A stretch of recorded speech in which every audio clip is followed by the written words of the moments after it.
I lectured at the IITs in Kharagpur, very memorable visit, and in Mumbai. I then found that I'm a foreign fellow of the Indian National Academy of Sciences, a honorary fellow of the National Academy of Sciences, India, a honorary member of the National Magnetic Resonance Society of India. I have a honorary doctorate from King George's Medical University in Lucknow, which was awarded to me by Dr. Abdul Kalam, whom I have known for many years. He also visited with us in Zurich, and most recently in January I got the President's Gold Medal, which was awarded by the Prime Minister Dr. Singh on the occasion of the Indian Science Congress at the beginning of this year. And this week, so far, in Bangalore, I lectured at the Indian Institute of Science. I visited Tumkur University, which is a new university founded only 5 years ago, and which, in addition to having an ambitious program of leading scientific research, is administering more than 100 long-established colleges in the state of Karnataka. But it's a frightening thing to put someone in a magnet. This is an old magnet today. It's still frightening. I don't know how many of you have had MRIs taken. I had hundreds of MRIs taken of myself. It's a frightening experience. You are in this dark interior of the magnet. There's a lot of noise, like gunshots, while the pictures are taken. So it was a very long way. Acceptance by the population that they are not scared, acceptance by the medical doctors, and then education of 2 generations of medical doctors to be able to read MRIs. That's what it takes. So from the discovery in 1973, nothing happened until the mid-80s. And MRI became a widely used diagnostic tool only like 15 to 18 years ago. I give you an example from my own work about acceptance with the wider population. I used MRI in the Children's Hospital in Zurich, and we would investigate newborn infants. I mean, newborn infants with birth trauma who ages 2 days to a few weeks. This is very difficult, it's very subtle, you have to control the state of the baby in the magnet very carefully. Everything has to be non-magnetic and so on. There's a lot of development to be done, but it all didn't help. We couldn't sedate the children because they were too labile, so we asked the parents to come in and put the baby to sleep, and then we would put it in the magnet. And here you see a baby that's going into the magnet. The parents were scared, it didn't work, so we ended up building a little house around the magnet. Now the parents were quiet, the parents accepted the method, and things took off. And from there on, we studied hundreds of children in that little fairy house. And it is this sort, you see, it is this sort of development that is important when you want to get acceptance to a big fish, big step, advance into new technology. So, and it didn't start in 1973. We used theories by Albert Einstein from 1905 when doing MRI. Then there is work by Felix Bloch and Edward Purcell in 1952. All those colleagues or forebears got Nobel Prizes in physics for their work. And you see, basic research to bedside may not take 10 years or 15 years. It may take a century. And once you are on the go, you not only have to go from science to engineering, you also have to do a lot of public work to get acceptance for a new method if it is really a big step ahead. And with this, I'd like to encourage you to continue pushing basic research as well as translational research that goes visibly to the bedside. And I thank you for your attention. Thank you very much, Professor Woodbridge.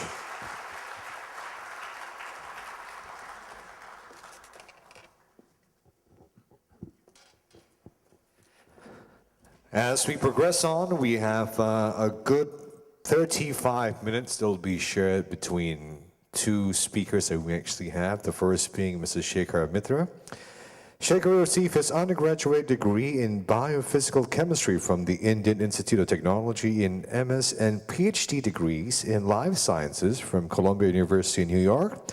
And he was the Jane Coffin Research Fellow at Yale University in New Haven, Connecticut. He joined Procter & Gamble in 1984 as a staff scientist and was appointed Senior Vice President of Global R&D in 2009. He's also a member of P&G's Executive Committee, the Global Leadership Council. It gives me great pleasure to invite our second speaker for this track, Mr. Shekar Mithra. Can we give him a big warm welcome, please?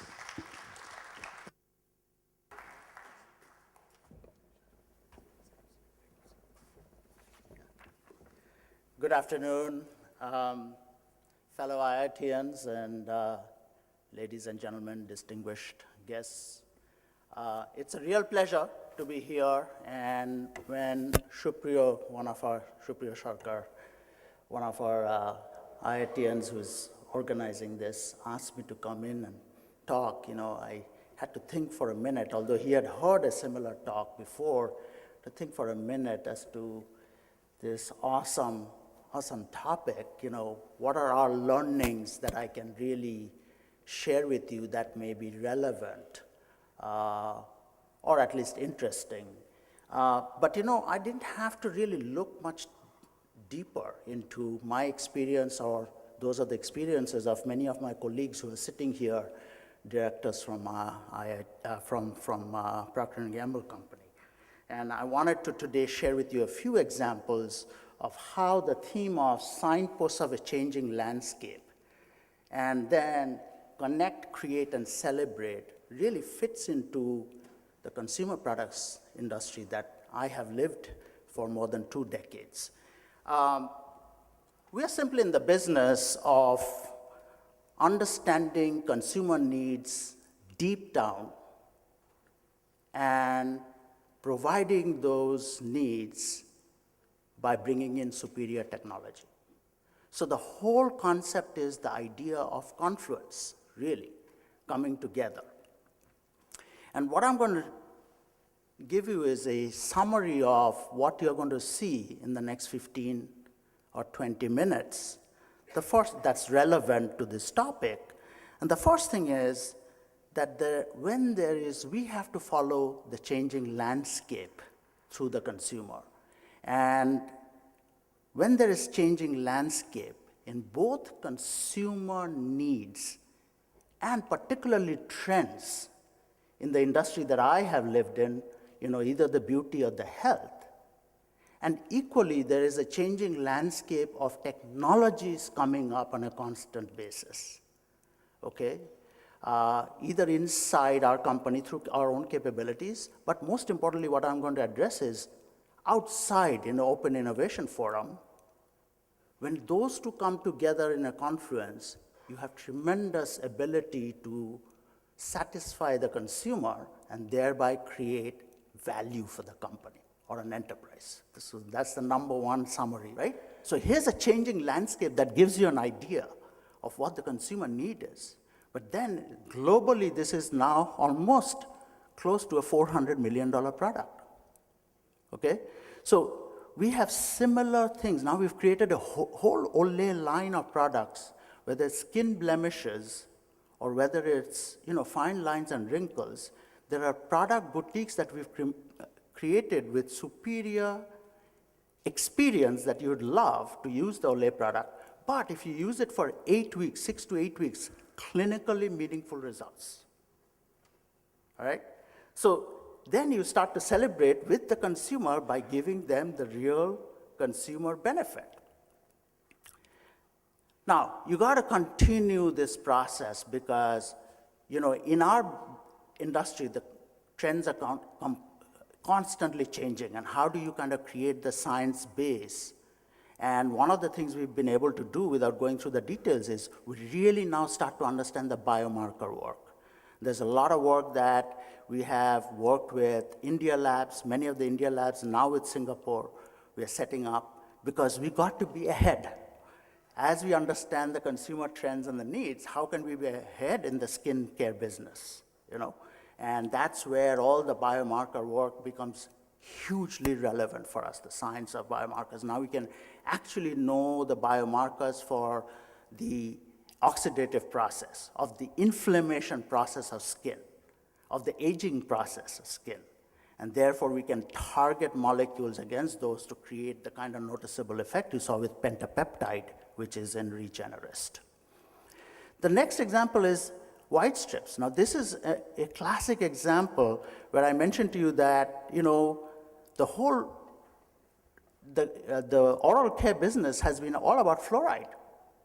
Fluoride for teeth. In fact, we don't have any more patents. Everyone can sell fluoride, right? But what we found out was there was an important changing trend that was happening. And the changing trend was that dentists in many of the, especially developed countries, were whitening teeth with lasers. Very expensive process. We created a strip that actually, through our own understanding of our internal technology, we can now deliver these micro wells filled with peroxide that you put on the teeth, and in 3 days, you have completely white teeth. Absolutely phenomenal.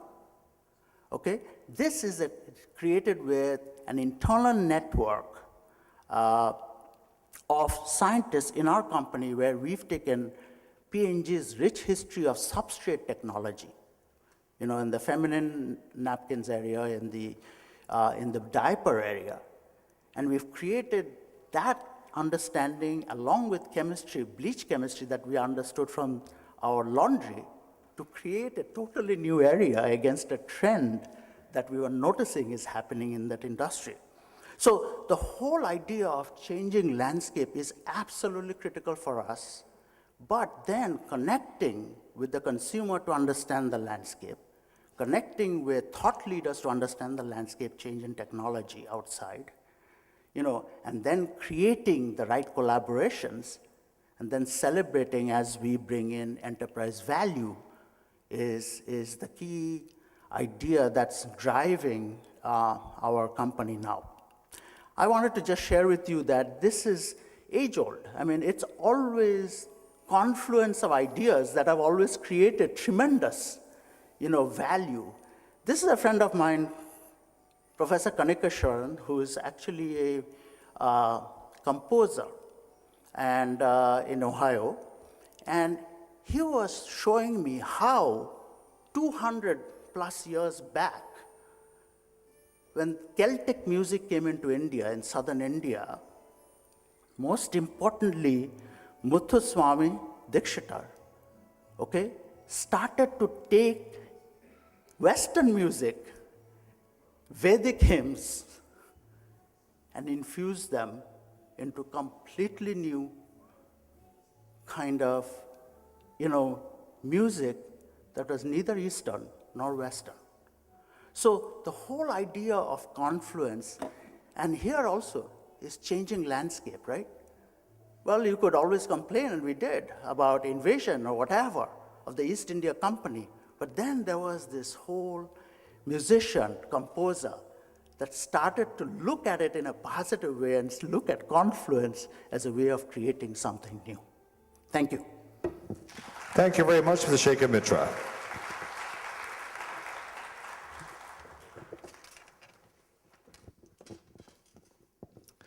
As we progress along very quickly, our third speaker that we actually have before we break for lunch is Ananta Krishnan, TCS CTO.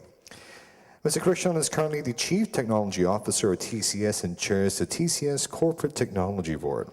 He's a member of the TCS Corporate Think Tank since 1999 and has led several strategic initiatives, been a principal architect and lead consultant in the architecture and technology consulting practice. Earlier, the head of TCS Systems Management and the Systems Software Group, he was named in the Computer World's Premier 100 IT Leaders in 2007 and InfoWorld's Top 25 CTOs in the same year. He was named a Distinguished Alumnus of the Indian Institute of Technology in Delhi, 2009. Please welcome our next speaker, Ananta Krishnan, please. Thank you.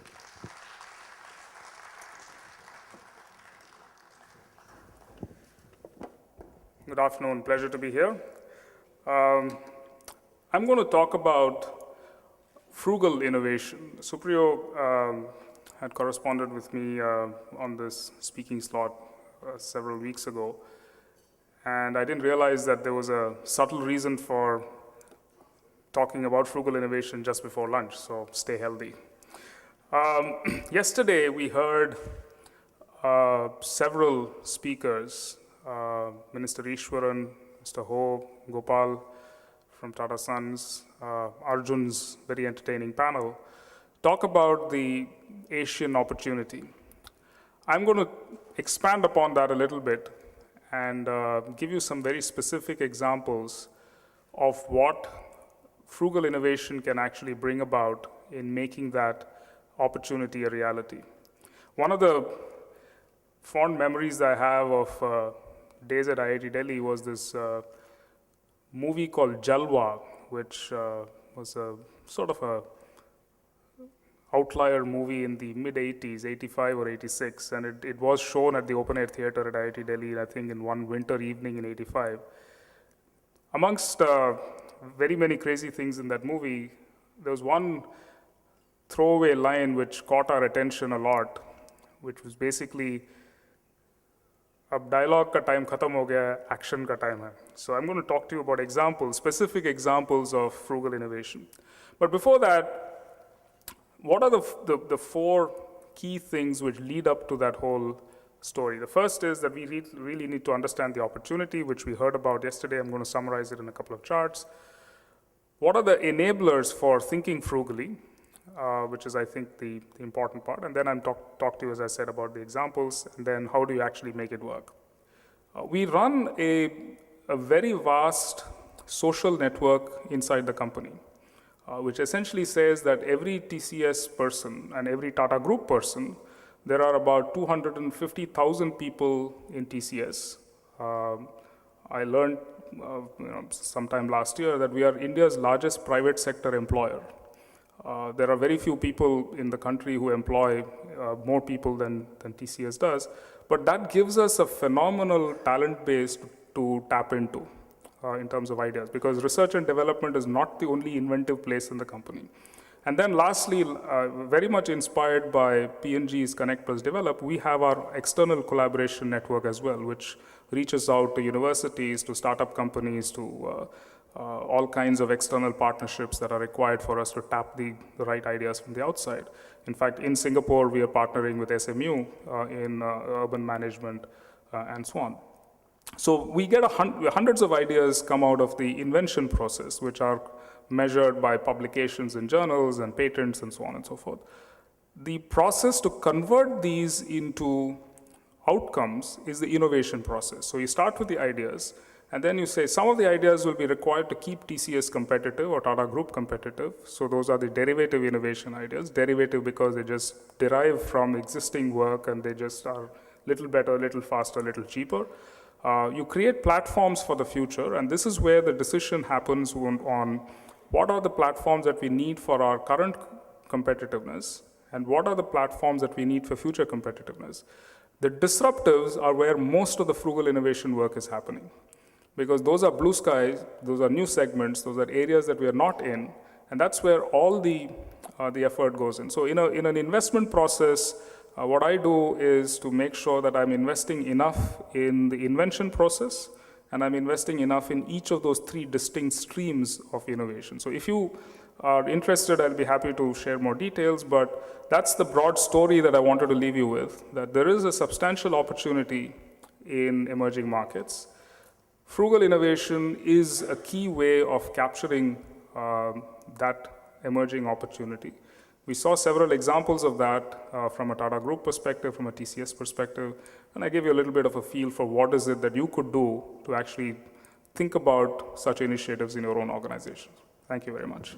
Thank you very much, Mr. Nantikrishnan.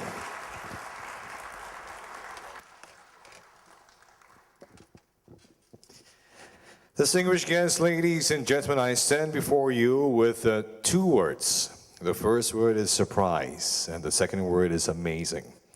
Surprise is lunch is ready for us to enjoy in the foyer. Here comes the amazing part. We have 30 minutes to enjoy it. As we anticipate the arrival of our guest of honor, Deputy Prime Minister Tharman Shanmugaratnam, who will be on stage joined by Mr. Vijay Iyengar in a conversation dialogue. So 30 minutes to some may be a bit too short, but I do believe that IITians always like a challenge. Is that true? You're supposed to say yes.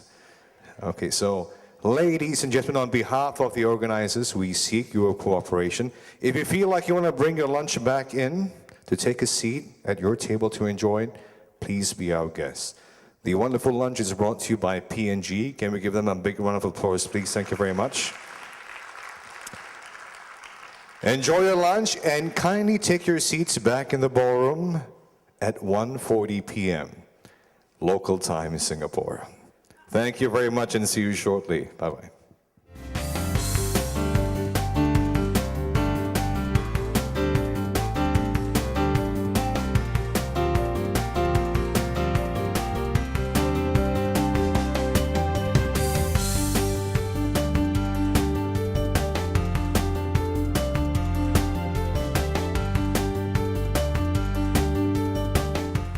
Let's welcome our guest of honor, the Deputy Prime Minister and Minister for Finance, Mr. Tharman Shanmugaratnam. Give him a big warm welcome, please.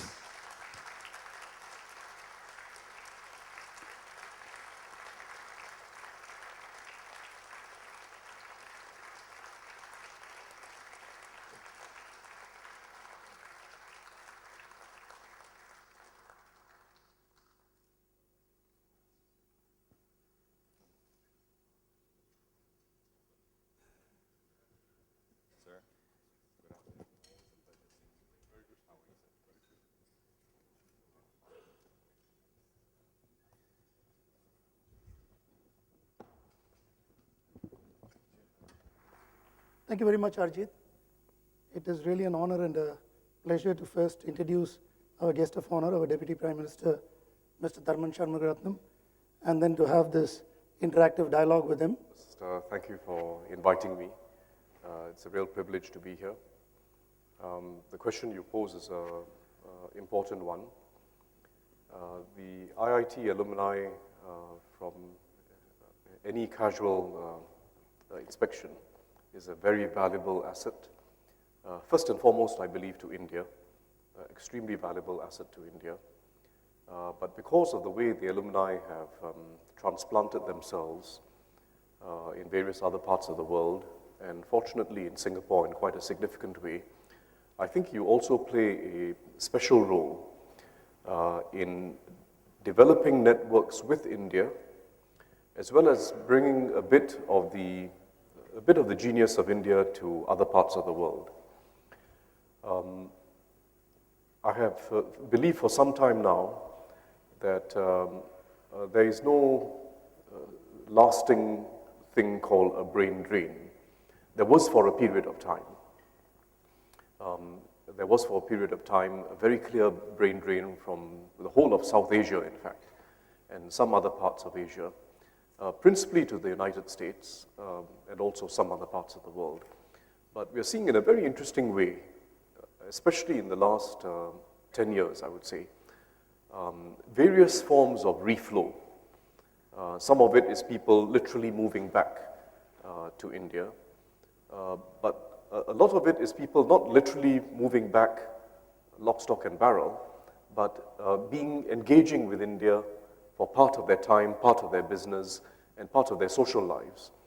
And I feel, in that regard, Singapore plays a very useful role in a way that's also beneficial to Singapore.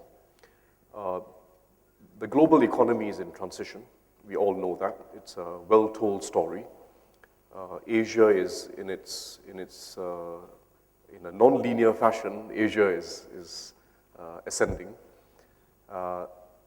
And we know that the new logic of the Asian economy is not a very simple one of a supply chain, typically through China, that leads to the United States. It is now an increasingly complex logic, with many cross-cutting supply chains within Asia itself, which are going to grow in importance as Asian final markets become more important.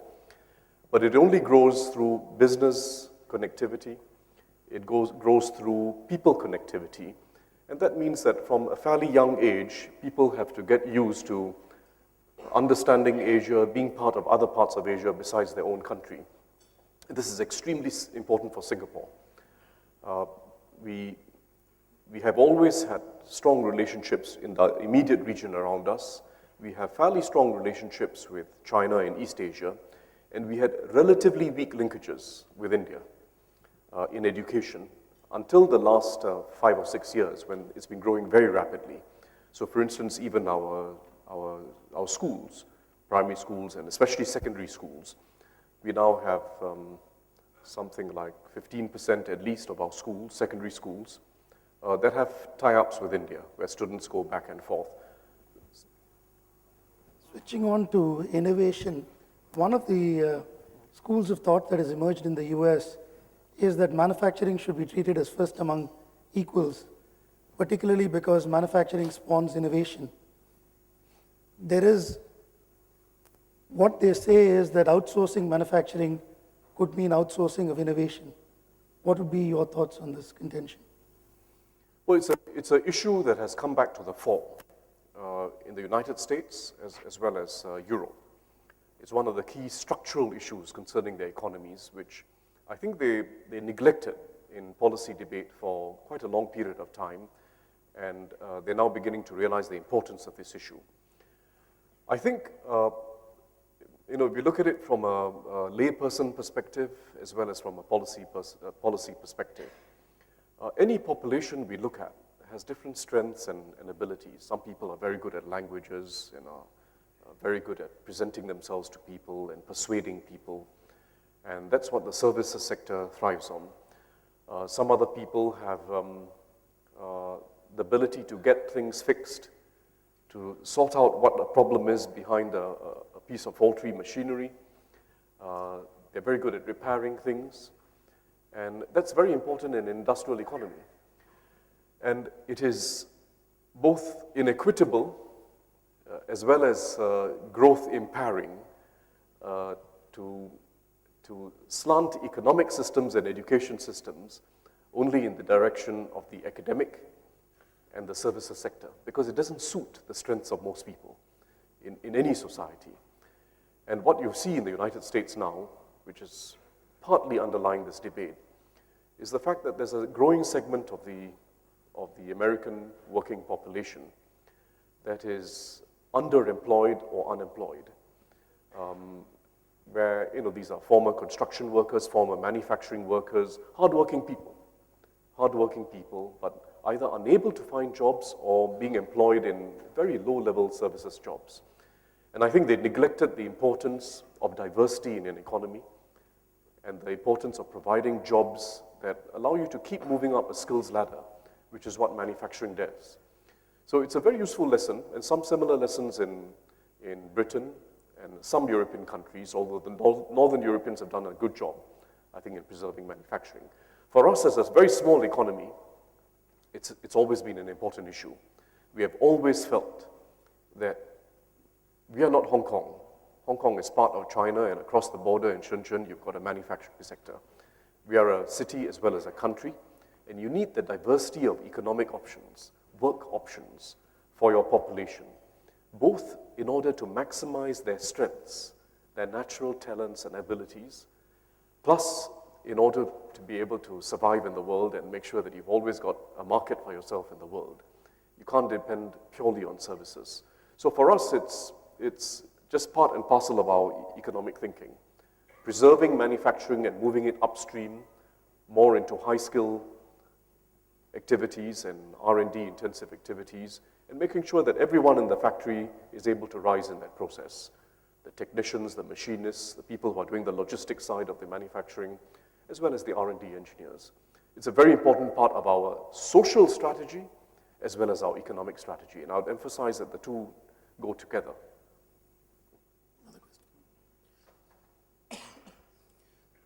Hi, I'm an IIT Bombay batch of 75 graduate. Before becoming an entrepreneur and eventually a venture capitalist, I was a researcher at Bell Labs after a PhD. And one observation that I have made is that there was an era in US when all the industrial research was done within the country, within a particular company. Many of them got decimated for a variety of reasons. On the other hand, that has been replaced by MNCs which are doing research all over the world by establishing research centers. Yet when you look at an academic research or the research being done in academic universities, that's still being looked upon as an issue of national pride. We really don't quite think in terms of internationalizing our academic research or funding them in a way that solves problems which are important to the humanity.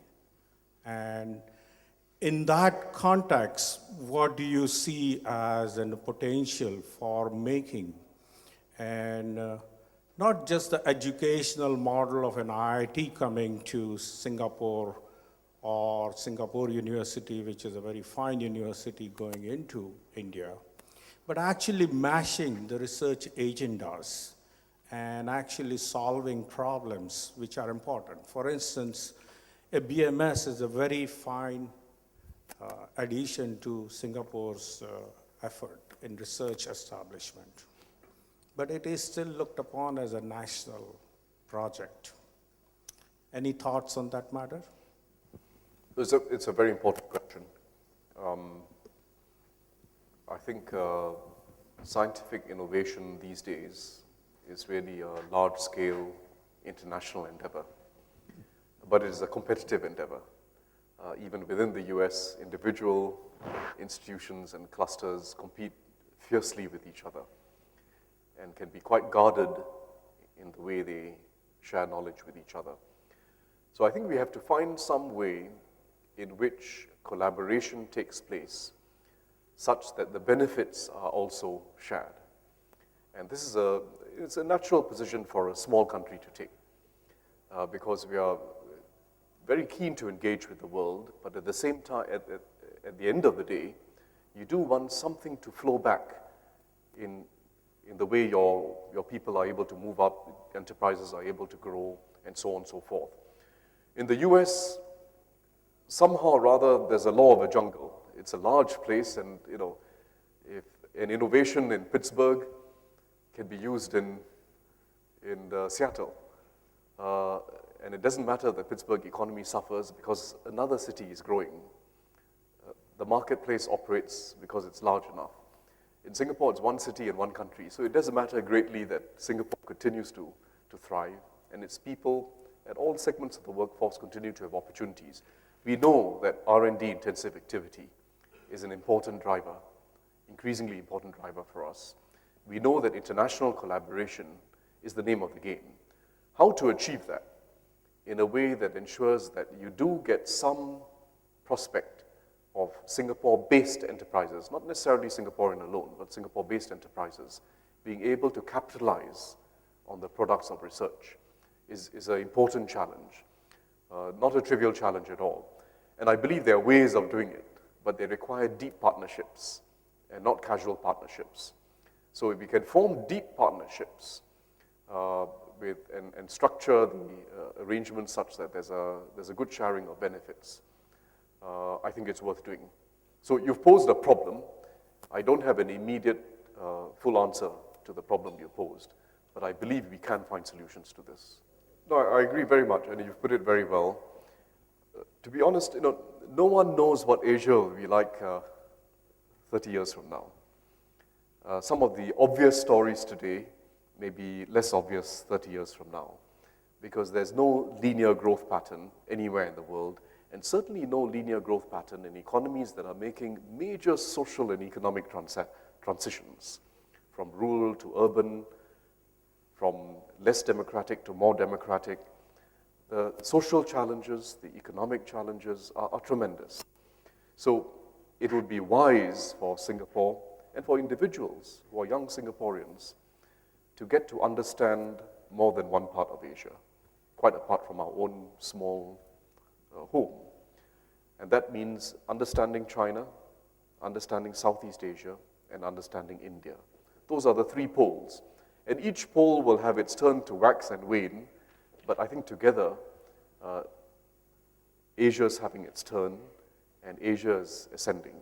But it's extremely important to understand India, which was the weakest link in intellectual terms. The link between India and East Asia was relatively weak intellectually and culturally compared to the link with China and Southeast Asia, for very understandable reasons. But that's the huge opportunity before us. The language is similar. People interact quite easily, I believe. And if you get past the magazine stories, you'll find a very exciting place. We have time for one last question. If there's no further question, I'd like to ask There's one there. Oh, there's one.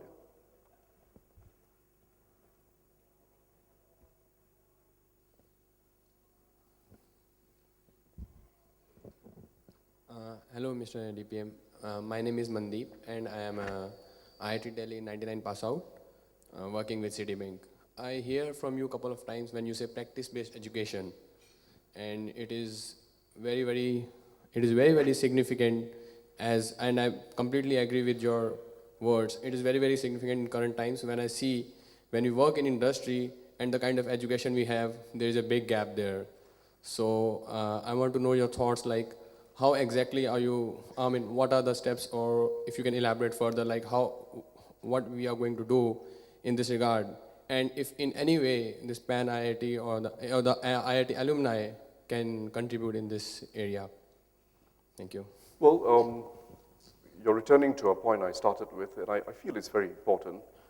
In India, I've always been struck by how, when I visit the leading companies, companies that are globally competitive and who have the pick of the crop when it comes to Indian graduates, that they all have their own finishing colleges in-house.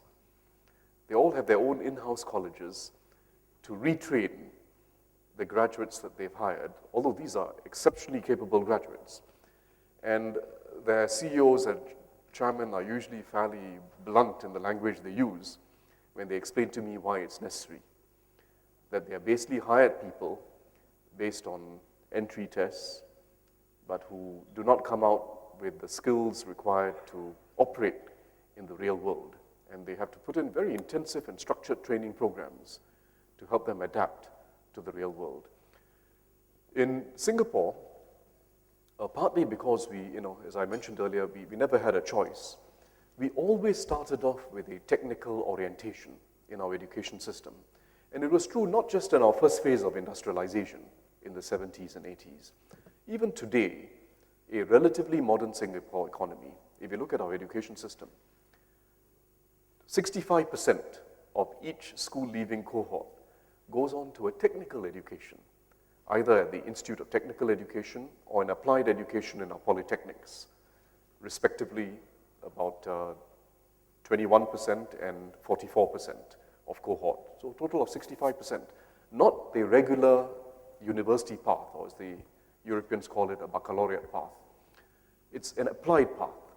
And it doesn't matter what they do later in life, but starting off with an applied orientation allows them to maximize the talents and skills they have, because most people in any population, like I say, their minds work very well when they are working on something practical or when they are working with their hands. Their minds tick. Secondly, that is the needs of a modern economy. Even a modern economy requires people who are technicians, machinists, highly capable hotel staff, a whole range of vocations in the most advanced economies. skilled and well-paid, much more so than a regular academic education. So it's our bias in Singapore that we intend to retain, but we have to keep improving the quality and the creative component of every type of education we provide, university to our ITEs. And I believe that will be an important challenge in India too. And indeed, directionally, India is moving in that direction and is very keen to develop skills-based